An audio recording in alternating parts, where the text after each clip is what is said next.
नमस्ते नमस्कार, स्वागत है मेरे दोस्त 4-in-1 भोजपुरी यूट्यूब चैनल पे। दोस्तों, प्रमोद प्रेमी यादव के आने वाला फिल्म वंदे मातरम के बारे में बताने वाला हूं, तो बने रहें वीडियो के साथ में।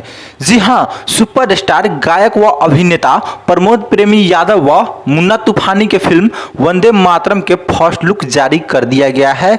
आप सब स्क्रीन पर देख सकते हैं। जी हां, वंदे मातरम के फर्स्ट लुक जारी कर दिया गया है। इस फिल्म के मुख्य भूमिका में नजर आएंगे सुपरस्टार प्रमोद प्रेमी यादव, मुन्ना तूफानी, कनक पांडे, कृति पाठक, उमेश सिंह, सुनील दत्त पांडे व हरेराम जी आदि। निर्माता व निर्देशक चंदन चौधरी, सह निर्माता अनमोल सिंह, राकेश कुमार व अजय गुप्ता।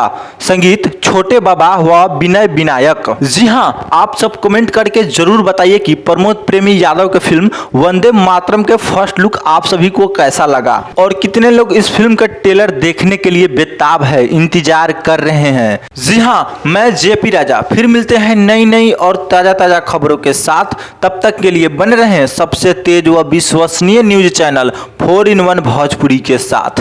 जय हिंद, जय भोजपुरी।